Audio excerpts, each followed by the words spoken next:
Halo semuanya, namaku Nazwa Nuralifa Ramadhani. Dan aku Iksan Aji Bayuargo. Kami akan buat materinya simple dan menyenangkan. Serta aku Dadan Maulana. Meskipun materinya agak rumit, tenang saja. Kita akan jelaskan dengan santai. Yuk fokus dan semangat belajar bersama kami. Yuk mulai! Halo semuanya, selamat datang di sesi bedah materi kita kali ini. Pernah nggak sih Anda merhatiin dua hal yang kayaknya selalu bergerak barengan, terus mikir, ini beneran ada hubungannya nggak sih? Kayak ada pola tersembunyi gitu di balik angka-angkanya. Nah, sebagai pengamat data yang jeli, kita jelas butuh alat yang pas buat ngebuktiin kecurigaan itu. Jadi, ayo kita selami topik korelasi ini dan bongkar apa yang sebenarnya terjadi di balik layar analisis statistik. Tapi sebelum kita pusing lihat rumus matematika, mari kita mulai dengan teka-teki di dunia nyata dulu. Ini kasus praktis kita hari ini. Kita kan sering berasumsi nih, kalau gaji atau pendapatan seseorang naik, pasti tabungannya otomatis makin banyak juga. Masuk akal kan? Tapi, apakah data beneran ngomong gitu? Atau itu cuma tebakan kita aja? Nah, disinilah kita main jadi detektif data. Kita bakal selidiki pertanyaan ini langkah demi langkah, bukan pakai firasat, tapi pakai fakta dan perhitungan. Biar nggak nyasar, ini dia peta perjalanan kita hari ini. Pertama, kita bahas konsep dan sifat korelasi. Terus kedua, kriteria dan jenisnya. Ketiga, kita kenalan sama korelasi Pearson Product Moment. Keempat, kita aplikasikan ke studi kasus dan penyelesaiannya sampai akhir. Dan kelima, kita tutup dengan pengujian signifikansi. Siap? Yuk, kita mulai. Oke, kita masuk ke bagian pertama, konsep dan sifat. Jadi, apa sih sebenarnya korelasi itu? Simpelnya gini, korelasi adalah metode analisis inferensial buat ngukur seberapa erat hubungan linear antara dua variabel. Coba lihat garis yang bergerak di layar Anda. Apakah variabelnya naik barengan secara positif, atau malah kebalikannya? Yang satu naik, yang satu malah turun, ngebentuk garis negatif. Intinya, ini cara matematis buat ngebuktiin apakah dua hal ini beneran lagi berdansa bersama. Nah, yang perlu banget Anda perhatikan adalah sifat-sifatnya. Nilai korelasi itu strict banget. Cuma boleh ada di rentang angka -1 sampai +1. Nggak mungkin lebih. Kalau positif berarti hubungannya searah, kalau negatif berarti beda arah atau terbalik. Terus, ini yang paling krusial. Sering banget orang salah paham. Korelasi itu cuma ngukur keeratan hubungan, bukan sebab akibat atau kausalitas. Ingat ya, cuma karena dua hal bergerak bareng, bukan berarti yang satu nyebabin yang lain. Ini aturan emasnya data, jangan sampai lupa. Lanjut ke bagian kedua kita, kriteria dan jenis korelasi. Dapat angka dari hitungan itu baru setengah jalan. Kita butuh maknanya. Nah, tabel kriteria ini adalah panduan universal kita. Rentang 0 sampai 0,29 itu artinya hubungannya sangat lemah. Naik dikit ke 0,49 berarti lemah. Kalau tembus 0,50, nah ini udah lumayan, cukup kuat. Masuk ke 0,70 itu kuat, dan kalau Anda dapat angka 0,80 sampai mentok di angka 1, wow, itu berarti keeratan hubungannya sangat kuat. Jadi tabel ini semacam penerjemah dari angka mutlak jadi wawasan yang gampang kita pahami. Tapi ingat, beda masalah, beda juga alatnya. Jenis korelasi yang dipakai itu sangat bergantung sama bentuk data Anda. Kalau data Anda berupa angka ukur murni, kayak interval atau rasio, kita pakai Pearson Product Moment. Buat data peringkat atau ordinal, ada rank Spearman atau Kendall-Tau.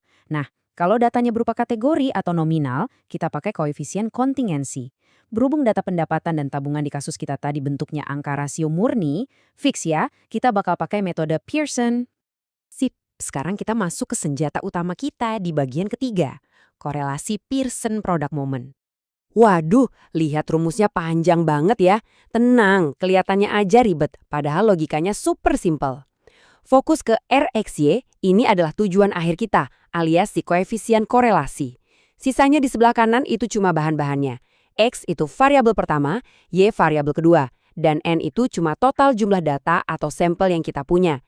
Tinggal masukin aja variabel pertama dan kedua, dikali, dikuadratin pakai pola ini, dan kita bakal bisa menyaring hubungan yang ngumpet di balik tumpukan angka-angka itu. Sekarang, mari kita praktekkan. Kita masuk ke bagian keempat, studi kasus dan penyelesaian. Balik lagi ke teka-teki awal kita soal pendapatan dan tabungan tadi ya. Ini dia detail kasusnya. Katakanlah kita punya data dari 12 karyawan. Berarti nilai N kita adalah 12. Pendapatan mereka kita jadikan variabel X dan tabungan mereka itu variabel Y. Misi kita adalah menguji ada nggak sih korelasi di antara keduanya? Dan kita akan uji ini pakai tingkat signifikansi alfa 5%. Pertanyaannya udah clear ya? Yuk kita bedah angkanya. Cara nyelesainnya itu ngalir banget kok. Pertama, jajarin aja data pendapatan dan tabungan dari 12 karyawan tadi. Terus, kita bikin kolom baru buat X kuadrat, Y kuadrat sama hasil kali X dan Y. Kalau udah, jumlahin semuanya ke bawah buat dapat total per kolom. Nah, angka-angka total di baris paling bawah inilah yang kita suapin ke dalam rumus Pearson raksasa tadi. Langkah demi langkah, tahu-tahu angkanya menyusut jadi satu hasil akhir yang cantik banget. Nilai R kita adalah 0,9759. Belum selesai sampai di situ, kita masuk ke bagian kelima, pengujian signifikansi. Nilai R sebesar 0,9759 tadi, kalau dilihat di tabel kan masuk kategori sangat kuat ya. Tapi tunggu dulu, jangan-jangan itu cuma kebetulan aja, makanya kita harus lakuin uji signifikansi. Langkahnya gampang. Pertama, tentukan hipotesisnya.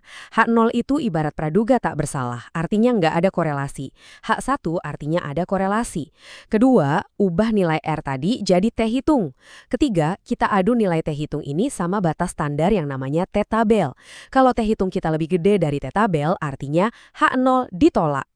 Proses ngubah nilainya cepet banget kok. Pakai rumus transformasi T ini.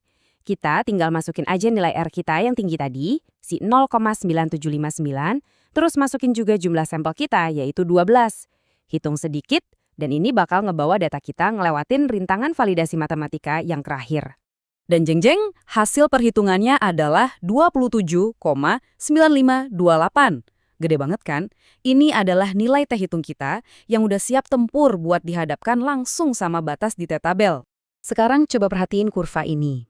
Kalau pakai tingkat kesalahan 5% dan jumlah data kita tadi, batas kritis di T tabel itu ada di angka 2,2281. Aturannya tuh tegas banget. Kalau angka perhitungan kita ngelewatin batas ini dan masuk ke daerah yang diarsir alias daerah penolakan, maka H0 langsung kalah. Nah, angka T hitung kita kan 27,9528 ya. Wah, itu sih udah melesat jauh banget ke dalam daerah penolakan. Jadi, inilah vonis akhirnya. Karena nilai T hitung kita yang 27, sekian itu jauh lebih besar dari ambang batas 2,2281, keputusannya mutlak. Tolak H0 dan terima H1. Artinya apa? Artinya emang benar ada hubungan yang sangat kuat dan signifikan antara pendapatan karyawan dengan jumlah tabungan mereka pada tingkat alfa 5%. Teka-teki kita resmi terpecahkan dan buktinya kuat secara matematis, bukan sekadar nebak-nebak lagi. Pada akhirnya, ya kita obrolin hari ini tuh bukan cuma soal main-main sama rumus atau angka. Dengan ngerti gimana cara kerja korelasi, kita bisa ambil situasi sehari-hari, kayak gaji dan tabungan tadi, dan ngubah asumsi liar jadi fakta berbasis data yang nggak bisa dibantah. Keren banget kan? Saya harap sesi bedah materi ini bikin insting detektif data Anda makin tajam. Nah, sebelum kita pisah, coba perhatiin sekeliling Anda. Kira-kira 2 variabel apa lagi nih yang diam-diam punya korelasi sangat kuat? Selamat menganalisis, dan sampai jumpa di sesi eksplorasi data selanjutnya. Halo semuanya, selamat datang di sesi penjelasan materi kali ini. Nah, hari ini kita bakal ngebahas tuntas soal analisis korelasi, khususnya untuk metode non-parametrik. Coba bayangin deh, kalian lagi neliti sesuatu, misalnya, apakah mahasiswa yang rajin belajar di kampus itu otomatis bakal punya performa kerja yang luar biasa nantinya di dunia profesional? Buat jawab pertanyaan kayak gini, kita kan nggak bisa sekedar nebak. Kita butuh alat ukur statistik yang valid. Jadi siapkan diri kalian karena kita bakal bongkar abis rumusnya, lihat contoh perhitungannya secara langsung, dan pastinya mastiin kalian benar-benar paham logika di balik angka-angka ini. Yuk kita mulai! Oke. Ini dia peta perjalanan kita hari ini. Kita akan mulai dari memahami konsep Spearman Rank, lalu masuk ke rumus dan komponennya, ngebahas studi kasus dan data, lanjut ke tahapan perhitungan tabel, melakukan uji signifikansi, dan terakhir kita bakal kenalan sama alternatifnya, yaitu Kendall-Tau. Kita masuk ke bagian pertama nih, konsep Spearman Rank. Pertanyaannya, kenapa sih kita butuh alat ukur yang spesifik kayak gini?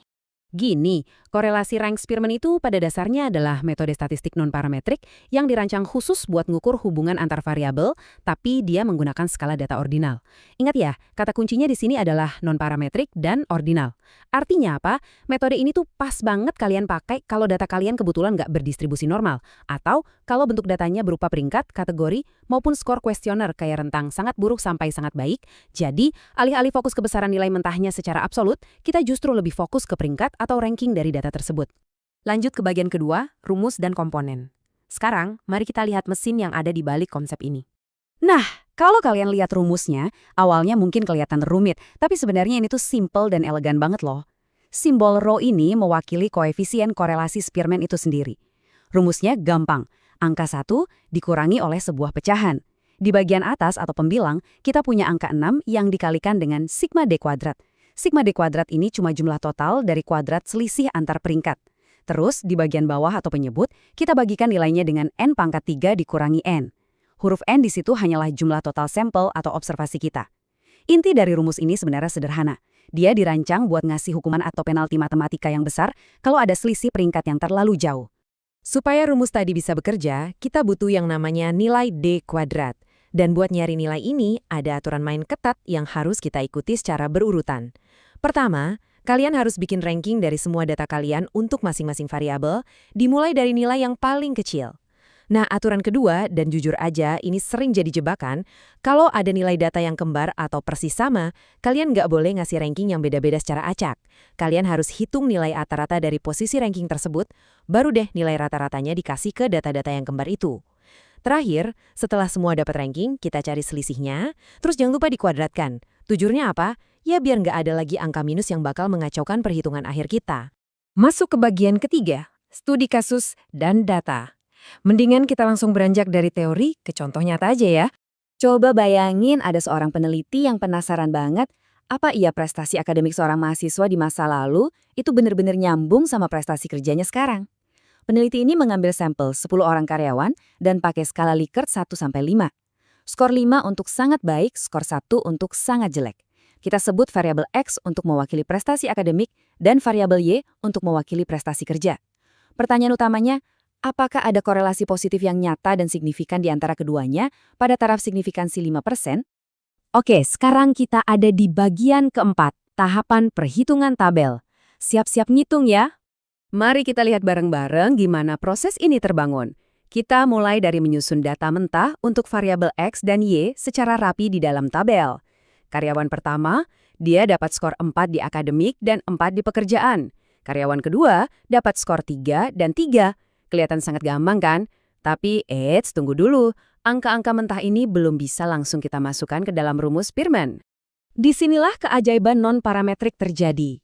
Kita harus merubah skor mentah tadi menjadi peringkat atau ranking.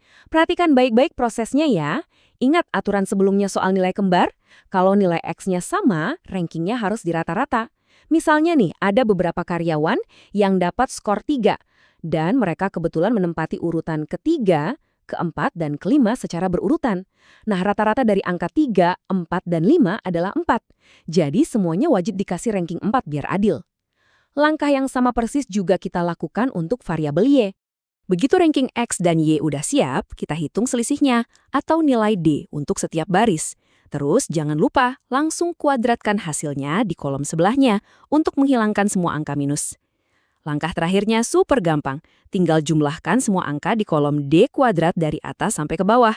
Dan voila, kita dapatkan kunci perhitungannya. Jumlah D kuadrat kita adalah 38,5.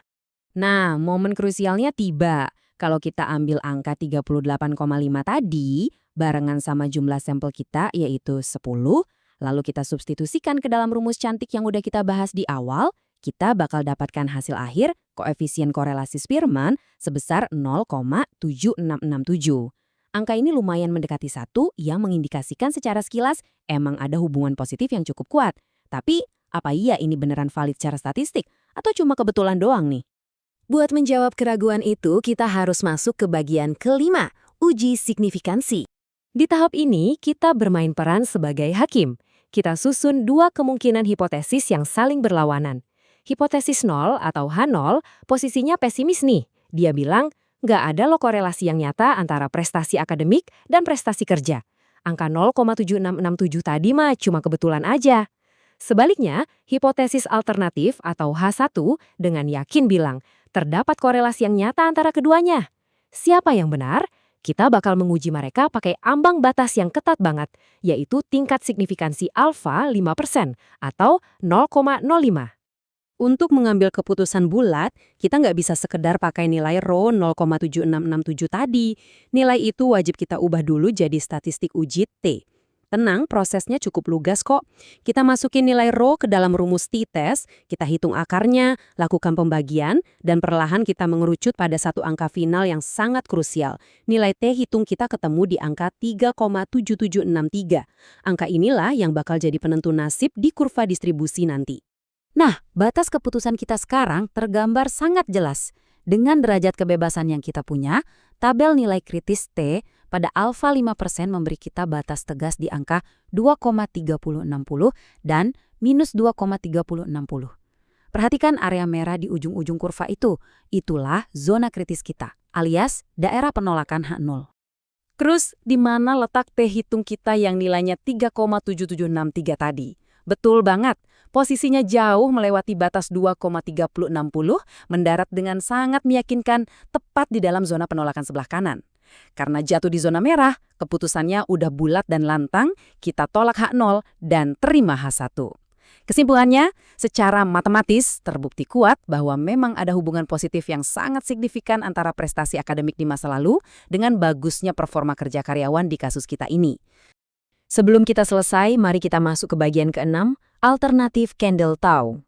Mari berkenalan singkat sama saudaranya Spearman, yaitu korelasi Kendall-Tau. Beda dengan Spearman yang sedikit ribet mengkuadratkan selisih ranking, Kendall-Tau ini filosofinya agak beda. Dia lebih fokus ngecek yang namanya pasangan konkordan dan diskordan. Maksudnya gimana tuh? Gampangnya gini, kita urutkan variabel pertama dari kecil ke besar, lalu kita amati angka di variabel kedua.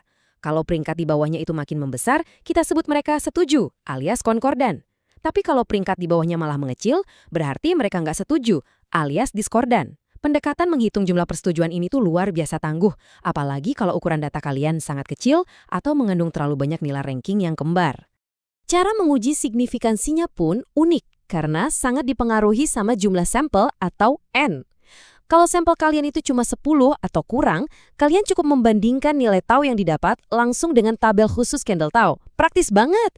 Tapi, begitu ukuran sampel kalian ngelewatin batas 10 orang, aturannya berubah. Kalian wajib mentransformasikan nilai tau tersebut ke dalam bentuk z-score. Jadi matematikanya benar-benar beradaptasi mengikuti besaran data yang kalian punya.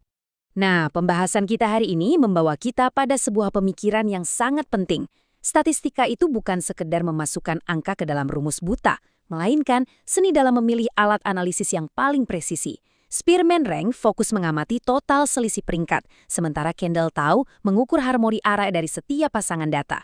Jadi, kalau metode non-parametrik membebaskan kita dari beban harus punya data yang sempurna, menurut kalian, seberapa besar sih pemilihan uji yang tepat ini bisa mengubah keseluruhan cerita dan narasi yang ingin disampaikan oleh data kalian? Teruslah berpikir kritis, pelajari terus karakteristik alat ukur kalian, dan sampai jumpa lagi di sesi penjelasan materi berikutnya. Gini deh, pernah nggak sih kalian lihat orang gajinya gede banget, terus kalian refleks mikir, wah tabungannya pasti ngeri nih. Atau nilai EPK tinggi di kampus itu jaminan bakal sukses di dunia kerja nggak sih? Di dunia ini tuh banyak banget hal yang kelihatannya saling nyambung. Tapi sebagai orang yang kritis, kita tahu nebak-nebak dong tuh nggak cukup kan?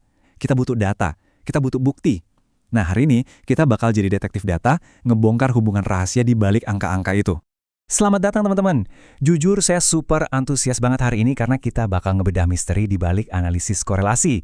Kita bakal lihat langsung gimana alat-alat statistik ini bisa ngubah tumpukan data yang kelihatannya acak jadi sebuah cerita yang jelas banget. Dan kita nggak cuma bahas satu, tapi 3 metode utama. Pearson, Spearman, sama Kendall-Tau. Seru banget kan? Oke, peta jalan kita hari ini gampang. Pertama kita bahas konsep dasarnya dulu. Terus kita masuk ke Pearson untuk data interval atau rasio, lanjut ke Spearman buat data ordinal, dan alternatifnya yaitu Kendall-Tau. Terakhir, kita bungkus semua dengan kesimpulan uji signifikansinya. Yuk, langsung kita gas.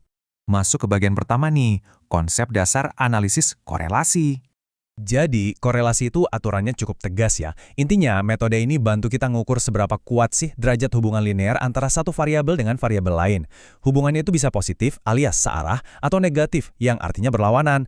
Tapi perhatikan baik-baik, ini penting banget.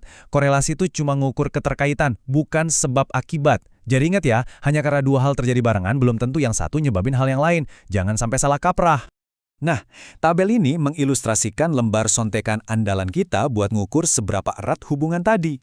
Rentangnya itu selalu dari -1 sampai +1. Kalau kalian dapat angka di bawah 0,29, ya itu mah hubungannya sangat lemah. Tapi begitu angkanya udah nembus 0,80 sampai angka 1 utuh, boom, kalian lagi ngeliat hubungan yang sangat kuat. Sontekan ini bahkan sering banget kita pakai sepanjang sesi ini. Jadi ingat-ingat ya. Di titik inilah kita sebagai detektif data harus bikin keputusan krusial, mau pakai alat yang mana nih? Jawabannya sangat bergantung pada jenis datanya. Kalau data kalian kualitasnya tinggi, kayak interval atau rasio, kita mainnya di statistik parametrik pakai Pearson.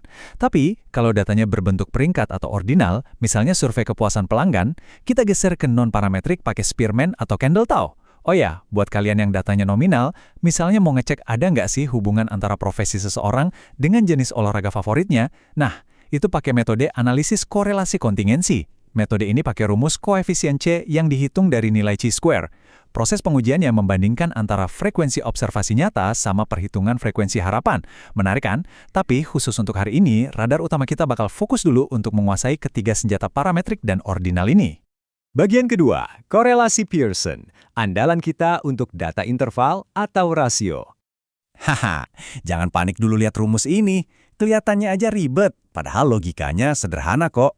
Rumus Pearson Product Moment ini cuma ngitung gimana dua set data, misalnya X dan Y, bergerak barengan, dibandingin sama gimana mereka bervariasi sendiri-sendiri. Rumus ini ngegabungin jumlah observasi, perkalian nilai variabel, dan variansnya buat ngeluarin satu angka ajaib yang nunjukin derajat hubungan mereka. Sesimpel itu. Oke, mari kita panggil lagi pertanyaan soal gaji di awal tadi, dan kita jadiin studi kasus beneran. Bayangin kita punya data dari 12 karyawan. Pertanyaannya, ada nggak sih korelasi positif antara pendapatan mereka sebagai variabel X sama besarnya tabungan mereka sebagai variabel Y? Kita tes pakai tingkat kepercayaan standar ya, yaitu alfa 5%. Dan jeng-jeng, setelah datanya dimasukin ke mesin pencetak angka Pearson tadi, hasilnya adalah 0,9759. Masih ingat sontekan kita di awal tadi kan? Angka ini nyaris menyentuh nilai 1 sempurna. Artinya apa? Terdapat hubungan korelasi yang sangat amat kuat dan positif dari ke-12 karyawan ini. Fix, makin tebal kantongnya karena gaji tinggi, tabungannya juga cenderung makin gendut. Tapi tunggu dulu, temuan ini beneran signifikan atau kebetulan doang nih? Buat ngebuktiinnya, kita ubah angka tadi jadi T hitung. Nah, di kurva batas kritis buat 12 orang dengan alfa 5%, itu kan 2,2281. Dan coba tebak, T statistik kita angkanya raksasa banget, 27,9528. Ini udah pasti jatuh jauh di area merah penolakan H0. Jadi, secara resmi, ya memang ada hubungan yang signifikan banget antara pendapatan dan tabungan. Kasus pertama kita sukses terpecahkan. Lanjut ke bagian 3, kita kenalan sama Spearman, solusi G2 buat data ordinal. Karena sekarang kita main di wilayah statistik non-parametrik buat data ordinal, kita nggak pakai nilai aslinya ya. Sebagai gantinya, rumus Spearman yang super elegan ini ngandalin selisih dari ranking atau peringkat antar datanya yang disimbolin pakai huruf D. Selisih tersebut terus dikuadratin. Logikanya gampang banget. Makin mirip peringkat si X dan si Y, otomatis selisihnya makin kecil dan hasil akhirnya bakal makin mendekati angka 1. Masuk ke misteri kedua kita. Ada peneliti bawa data sampel dari 10 karyawan. Variabel X itu prestasi akademik, dan Y itu prestasi kerja. Keduanya dinilai pakai skala Likert, skor 5 buat yang sangat baik, sampai 1 buat yang sangat jelek. Ingat, ini data ordinal, berupa kategori berperingkat. Jadi si Pearson nggak bakal mempan di sini. Saatnya Spearman yang beraksi. Nah, sebelum nyemplung ke rumus, kita harus beresin bulu datanya nih. Diurutin jadi peringkat dari yang paling kecil. Yang seru dari proses transformasi ini tuh pas kita nemu nilai yang seri atau kembar. Kalau ada 2 karyawan skornya sama-sama 3, kan nggak adil kalau dikasih peringkat beda-beda. Solusinya, kita ambil aja rata-rata peringkat mereka, dan itulah peringkat barunya. Ini baru namanya keadilan statistik, setuju nggak? Habis kita hitung-hitung pakai ranking tadi, muncullah angka korelasi Spearman sebesar 0,7667. Pas kita tes di kurva distribusi, nilai kritis T tabelnya itu 2,3606. Sementara T hitung kita nongkrong di angka 3,7736. Lagi-lagi nembus area penolakan H0, kawan-kawan. Kesimpulannya apa? Prestasi akademik yang kinclong di kampus ternyata beneran punya korelasi positif yang signifikan sama prestasi di tempat kerja. Setidaknya untuk sampel ini ya. Oke, masuk ke bagian 4. Ini dia alternatif lain buat data ordinal, Kendall-Tau. Pendekatan Kendall Tau ini unik dan cerdik banget. Kalau Spearman tadi mikirin selisih ranking, Kendall Tau malah sibuk nyari pasangan. Dia ngitung jumlah pasangan concordant, alias data yang geraknya searah, terus dikurangin sama pasangan discordant yang geraknya berbeda arah. Ini tuh efektif banget buat nganalisis tingkat keselarasan antar variabel ordinal. Ibaratnya, dia mau tahu seberapa sering sih dua variabel ini jalan barengan.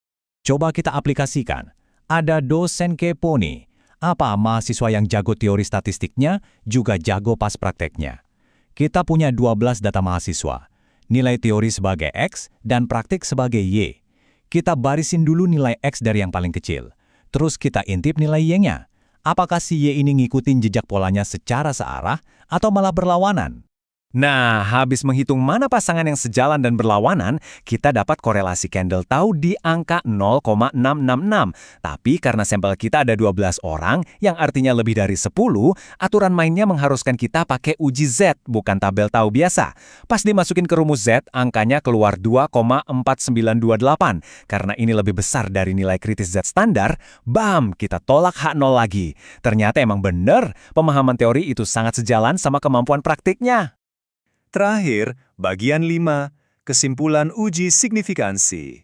Jadi, dari semua kasus yang udah kita pecahin hari ini, ada satu pola emas yang selalu sama. Nggak peduli kalian pakai Pearson kayak Spearman atau Kendall Tau, pengujian signifikansinya itu selalu ngelewatin 4 langkah saklek ini. Pertama, bikin rumusan hipotesis nol dan alternatif. Kedua, tentuin batas kritisnya. Ketiga, hitung nilai statistiknya. Dan keempat, ambil keputusan, tolak atau terima H0. Rasional, jelas, terstruktur, dan nggak bisa dibantah cuma pakai opini. Teman-teman, data itu berserakan di mana-mana. Mereka nyimpan rahasia soal kelakuan manusia, tren bisnis, sampai fenomena alam, nunggu buat diungkap. Hari ini, kalian udah dipersenjatai dengan Pearson buat data rasio yang presisi, ditambah Spearman dan Kendall Tau buat nangani data ordinal, bahkan tahu konsep kontingensi chi-square buat data nominal. Pertanyaannya sekarang, pola menarik apa di dunia nyata yang pengen banget kalian selidiki selanjutnya? Saya harap kalian enjoy ngebongkar ini semua sama kayak saya. Sampai ketemu di sesi bedah data kita berikutnya, tetap kritis dan teruslah menganalisis. Nah, akhirnya eksperimen dan pembahasan kita selesai juga. Semoga setelah nonton video ini, materi yang tadi kelihatan ribet jadi lebih gampang dipahami. Dan semoga kalian jadi makin semangat buat belajar dan nyoba hal-hal baru. Kalau kalian suka video kayak gini, Jangan lupa dukung kita dengan like, komen, dan share ke teman kalian. Biar kita bisa terus bikin eksperimen dan pembahasan seru lainnya. see you di eksperimen berikutnya.